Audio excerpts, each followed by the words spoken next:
Hey guys, Keldamuzik here on Diva Talk tonight. I have a very special gentleman who's my guest today.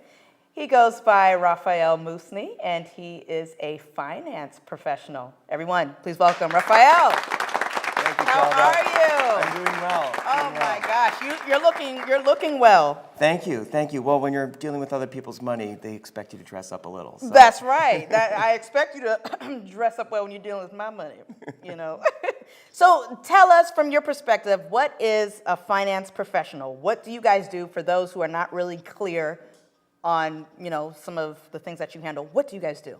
Well, I'm a general practitioner. So when I meet with either a individual who's just starting out in life, a family who's maybe preparing for a baby, preparing for a home, or even a couple that's thinking about angling towards retirement, or maybe a business owner, I ask them a lot of questions. I find out what their questions are, their concerns are, things that they're dealing with, and also what their values are. Okay. What are their dreams about? Yeah. And then we start parsing that out. I conduct a little bit of triage, that's sorting out their problems. All right. And then come up with an action plan so they can actually achieve their goals. I see. So I'm assuming you have multiple clients that you juggle every day, like on the phone, sending out emails, trying to map out a plan for them. That's right. That's right. The most important thing is to sit at a table with a client and to find out what they're dealing with, and then figuring out what are the problems we need to deal with today, and what things can we wait maybe 6 months, maybe even a year to solve. I see. Okay. I have to ask you this because when dealing with someone's money, I'm always just kind of like, I can't do it. What made you want to start dealing with people's financial responsibilities? Like, why?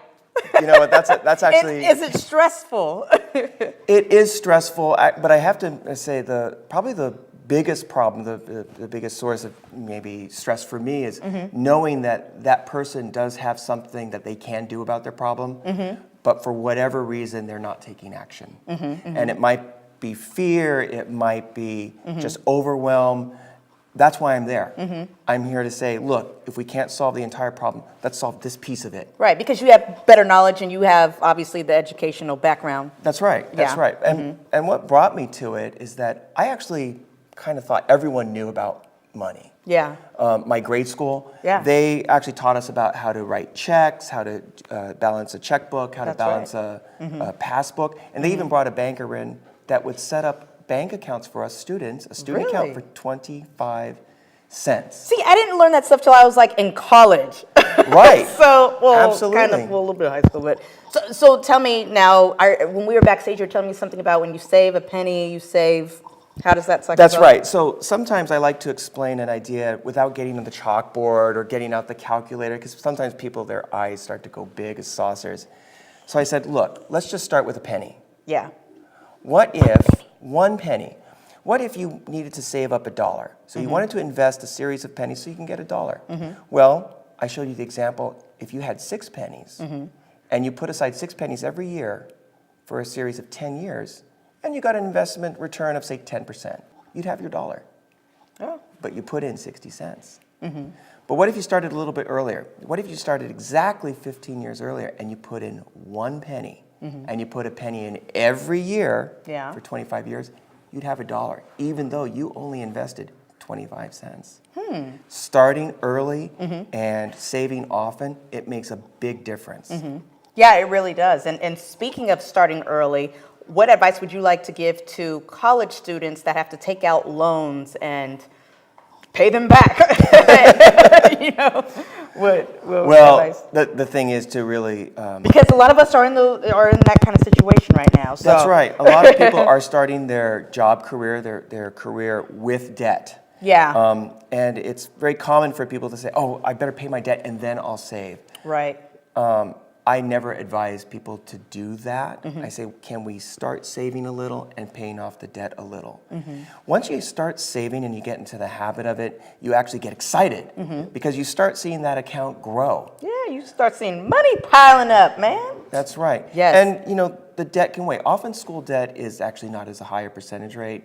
So it's actually a okay debt to carry as long as you're paying something towards it.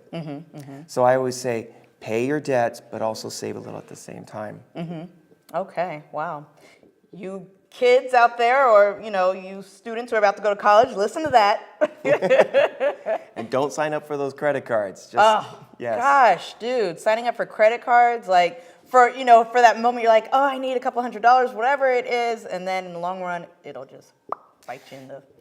There's actually a government agency that they did a study in Arizona, and they found that on average, anything that you charge with a credit card, whatever the price is, whatever good the sale is, it will add about 20% to the price. So the price you see, add 20%, that's actually what you're going to pay because you pay with a credit card. Yeah. They also did a study where those same people, they said, hey, if it's under $20, pay cash. The people that did that, they ended up with smaller bills, they saved more money. Yeah. Yes. Like they say, only use credit cards for emergencies. Emergencies. That's right. That's right. And any financial professional will recommend an emergency account of some kind. Sure, yeah. It doesn't have to be a checking account, doesn't have to be a savings account. There's other places to save money. But having some money that you can get within 3 to 7 days to solve a problem. Right. Oh, man. Instead of going to look for a payday loan or, just getting a loan from any of these loan sharks. Or just throwing it on the card again. It's depressing because you spend all that time trying to pay it down, and now there it is again. All right. Well, Rafael, I want to thank you so much for coming on the Sure. show. If you want to say any last words to our audience and also give us your website as well, that would be great. Absolutely.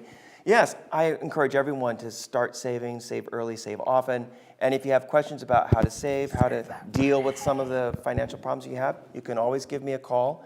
I'm at rafaelmusni.com. That's RAFAELMUSNI.com. And he'll be wearing the same outfit when you see him in person. Go girlfriend, go girlfriend.